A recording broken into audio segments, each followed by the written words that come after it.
Hello, everyone. Welcome back to our English podcast. My name is Jack, and I'm very happy you're here today. If you are learning English and you want to speak simple, real English, this podcast is for you. Today, I want to share about talk about your plans. Before we start, please like this episode, subscribe to the channel, and share it with a friend who is learning English. Good job for being here. Now relax, sit comfortably, and let's start. 1. Introduction. The language of the future. Plans are the dreams we write down. In English, talking about your plans is not just about using one tense. It is about showing how certain you are. Are you just thinking about something? Have you already decided? Or is it a fixed appointment?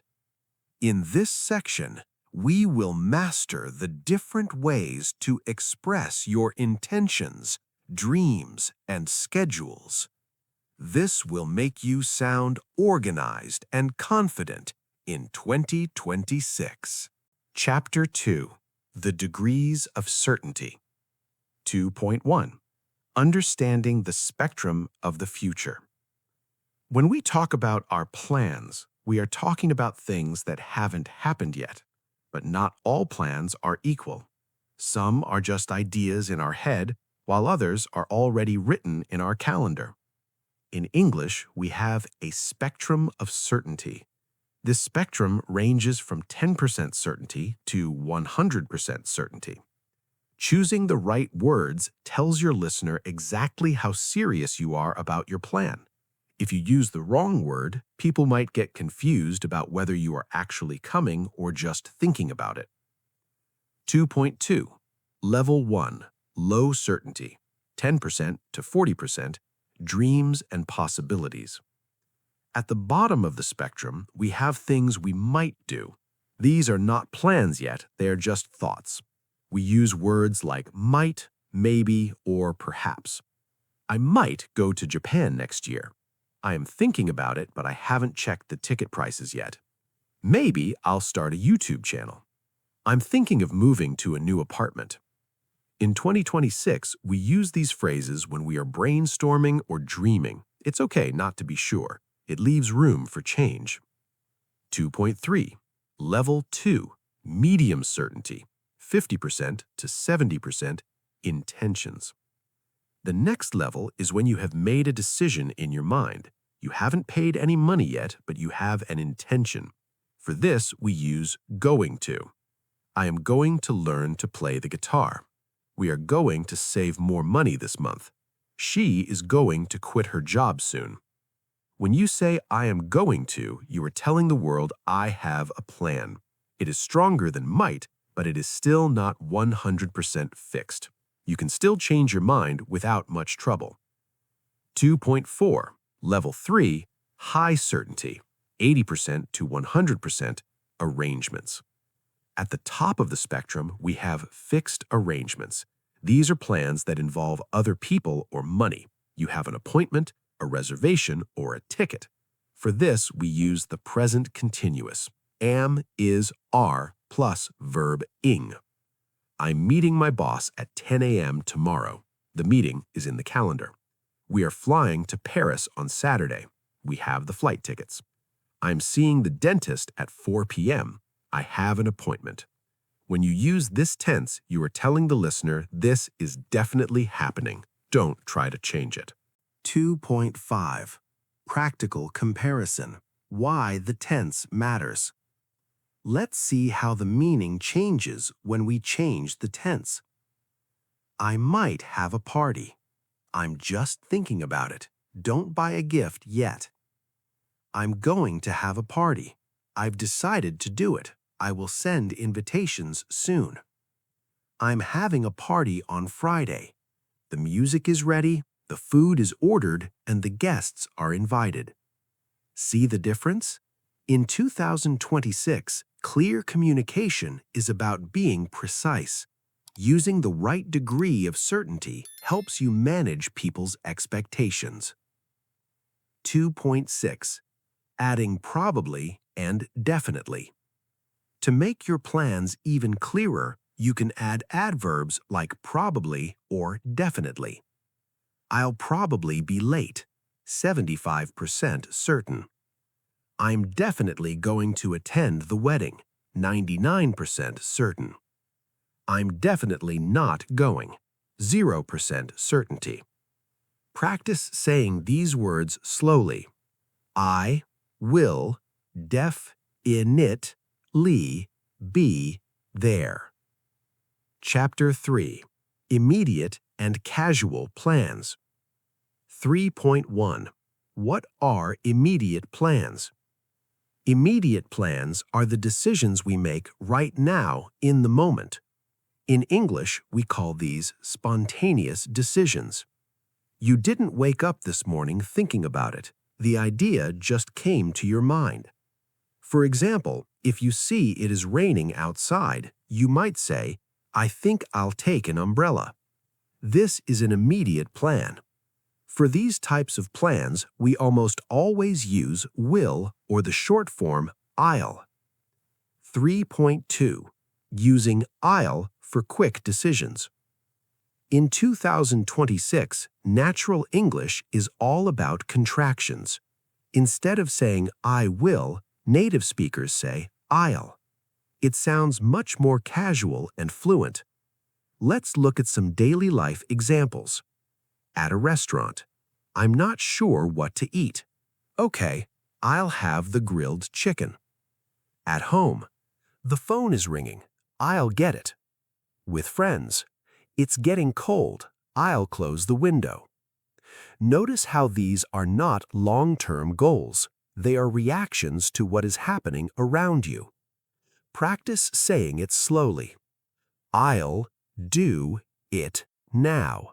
3.3. The phrase, what are you up to? When you want to ask someone about their casual plans for today or tonight, you don't usually say, what is your plan? That sounds too formal. Instead, we use a very common idiom, what are you up to? What are you up to later? Are you up to anything this evening? If you are free, you can answer, not much, just hanging out. I'm just going to chill at home. I'm thinking of catching a movie. This kind of small talk is the glue that holds friendships together. Mastering these casual phrases will make you feel much more comfortable in social situations. 3.4. I'm thinking of versus I'll probably. When your plan is not 100% certain, you can use these soft phrases. They show that you have an idea, but you are still flexible. I'm thinking of going to the gym. I'll probably grab some pizza on the way home. The word probably is a very useful word for casual plans. It means there is a 70 to 80% chance you will do it. It gives you an escape if you change your mind later. 3.5. Practical Dialogue, Saturday afternoon. Let's listen to a very casual conversation between two roommates, Jake and Ben. Jake: Hey Ben, the weather is great. What are you up to? Ben: Not much. I was just reading. Why? Jake: I'm going to the park to play some football. Want to join? Ben: Actually, I think I'll stay here. I want to finish this chapter. No problem. I'll be back by 6 p.m. Cool. I'll see you then. Maybe we'll order some food tonight. That sounds like a great plan. I'll call you later. Chapter 4. Intentions and Goals. 4.1. What is an intention? An intention is a plan that you have already thought about. It is more serious than a quick decision we made in the last chapter. You have a goal in your mind, but perhaps you haven't fixed the date or time yet. In English, the most common way to express this is by using going to. This structure acts as a bridge between your current thoughts and your future actions. In 2026, when people talk about self-improvement or business goals, they almost always use going to. 4.2. The grammar of going to. To speak correctly, we follow a simple pattern. Subject plus am, is, or are plus going to plus verb. I am going to. I'm going to. He, she, or it is going to. He's going to. We, they are going to. We're going to. Let's practice some common goals. I'm going to improve my English vocabulary. She's going to start a new diet next week. We're going to buy a new house next year. Notice that in these sentences, the person has decided to act, but they might not have a specific Friday at 10 a.m. appointment yet. Goals for the future. When we talk about our dreams or long-term goals, going to sounds determined and confident. This is very useful in job interviews or when talking to a mentor. I'm going to specialize in digital marketing. I'm going to save 20% of my salary every month.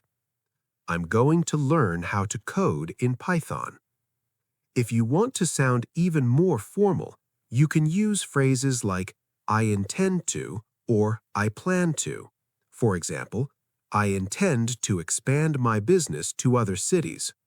But for daily conversations, going to is your best friend. 4.4. Casual speech. Gonna. If you watch English movies or listen to songs, you will hear people say gonna instead of going to. This is very common in casual spoken English. I'm gonna see him later. It's gonna be a great day. We're gonna win this match. Warning: never use gonna in a formal email or a business report. It is only for speaking with friends or in informal settings. In this video, I want you to practice both. Say going to for clarity and use gonna to sound more like a native speaker. 4.5. Negative intentions. Not going to. Sometimes our plan is about what we won't do. This is very common for New Year's resolutions. I'm not going to waste time on social media. He's not going to quit his job until he finds a better one. We're not going to let this problem stop us. Practice saying this slowly. I am not going to give up. 4.6. Practical dialogue. Discussing future goals. Let's listen to two colleagues, Sarah and David, talking about their plans for the rest of the year. David: So, Sarah, do you have any big plans for the next 6 months? Sarah: Yes, actually. I'm going to take a professional certification course. I want to become a team leader. David: That's impressive.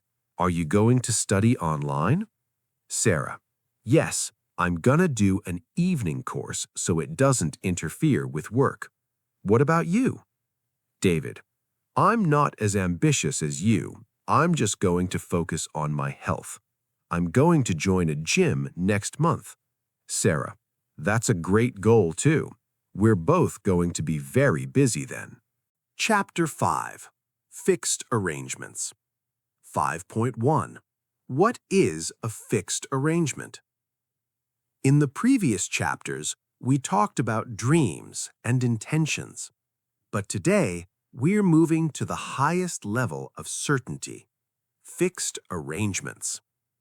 A fixed arrangement is a plan that is 100% decided. It usually involves a specific time, place, and often other people. For example, if you have a doctor's appointment or you have already bought a plane ticket, you are not just going to do it, you have an arrangement. In English, we use the present continuous tense, am, is, are, plus verb ing, to talk about these definite future plans. 5.2. The grammar of certainty. Even though we usually use am, is, are, plus verb ing for things happening right now, in this context, it refers to the future. Right now, I am eating dinner. Future arrangement, I am having dinner with my boss tomorrow. Notice the difference. Adding a time expression like tomorrow, next week, or on Friday transforms the sentence into a future plan. Let's look at more examples. I'm flying to Dubai on Sunday. The ticket is booked. We're meeting the client at 10 a.m. The meeting is in the calendar. She's getting married next month. The invitations are sent. 5.3. Appointments and bookings. In 2026, our lives are managed by digital calendars. Whether it is a haircut, a dentist visit, or a business trip, these are all arrangements. When you want to confirm these with someone, you can say, I have a booking at the hotel for Friday. I'm seeing the dentist this afternoon. We're staying at the Hilton during our trip. Using the present continuous makes you sound like an organized and busy person. It shows that your time is valuable. 5.4. Why not will or going to? Listen carefully because this is a common mistake. If you say, I will fly to London tomorrow, it sounds like you just decided right now. If you say, I am going to fly to London tomorrow, it sounds like your intention. But if you say, I am flying to London tomorrow, it sounds like you have your passport and your luggage ready. In business English, using the present continuous for plans is very important. It tells your colleagues that the plan is solid and they can depend on you. 5.5. Practical dialogue. The busy week. Let's listen to an office dialogue where two coworkers, Kevin and Lisa, are comparing their schedules for the week. Kevin, hey Lisa, are you free for a quick meeting on Wednesday afternoon? Lisa, let me check my schedule. Oh, unfortunately I'm not. I'm meeting the marketing team at 2 p.m. I see. How about Thursday morning? Lisa, Thursday is also busy. I'm attending a workshop all morning, and then I'm having lunch with a client. Wow, you're busy. What about Friday? Friday is better. I'm not doing anything special in the afternoon. Let's meet at 3 p.m. Perfect. I'm putting it in my calendar right now. 6.0. Career and Long-Term Aspirations. Chapter 6. Career and Long-Term Aspirations. 6.1. Looking into the distant future. When we talk about our careers, we are often looking 5, 10, or even 20 years into the future. These are not just arrangements for next week, these are our aspirations. An aspiration is a strong desire to achieve something high or great. In English, talking about these long-term goals requires a balance of ambition and humility. In 2026, the global job market values people who have a clear vision and can communicate that vision effectively. 6.2. Key phrases for long-term goals. Instead of using simple will or going to, professional English uses specific phrases to describe career paths. Let's practice these. I aim to. I aim to become a project manager within the next 3 years. I aspire to. I aspire to lead a global team in the tech industry. I am working towards. I am working towards my MBA degree. I see myself. In 5 years, I see myself running my own startup. Using these phrases shows that you have a plan and you are taking steps to reach it. It makes you sound determined and focused. 6.3. Talking about career transitions.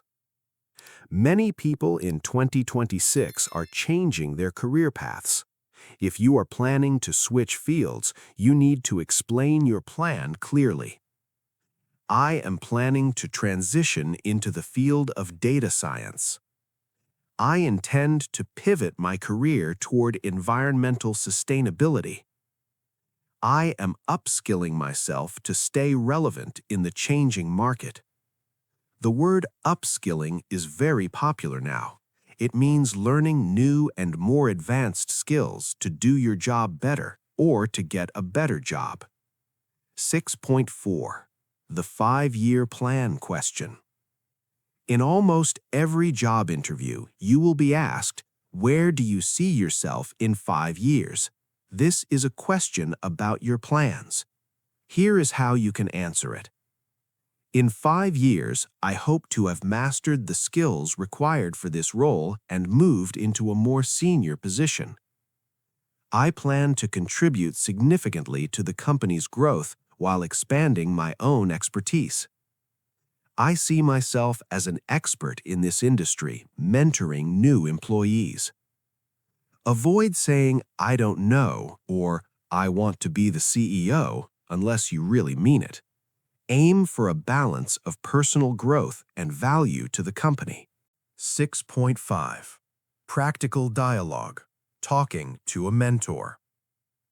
Let's listen to a conversation between a junior employee, Ryan, and his mentor, Mr. Stevens.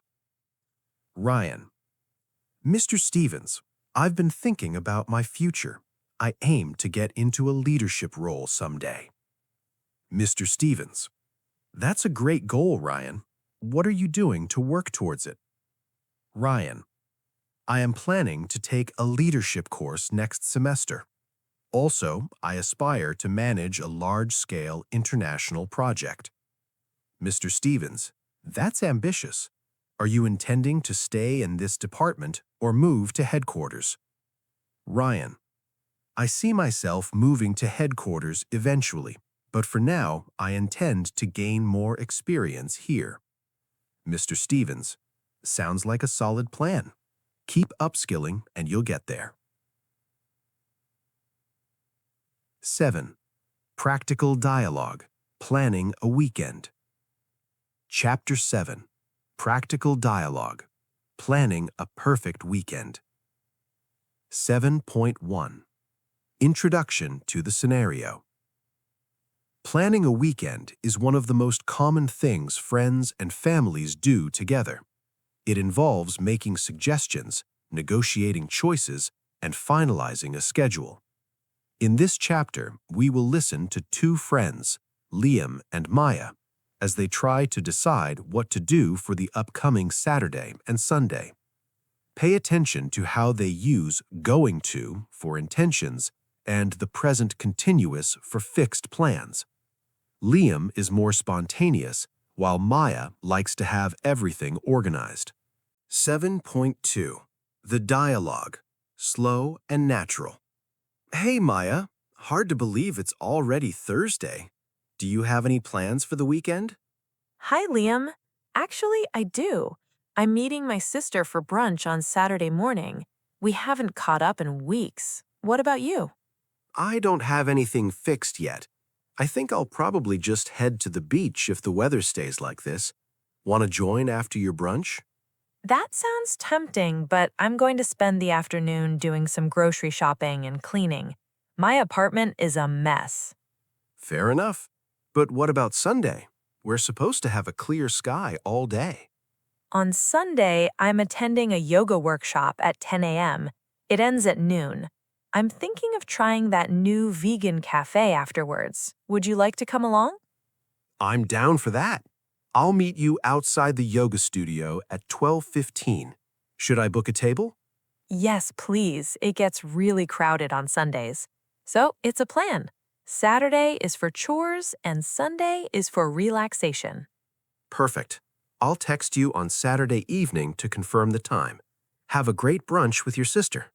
Thanks, Liam. See you Sunday. 7.3. Breakdown. Key phrases used in the dialogue. Let's look at the expressions Liam and Maya used to make their plans. These are essential for your daily English.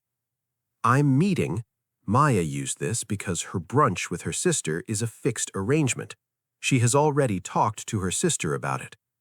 I think I'll probably just.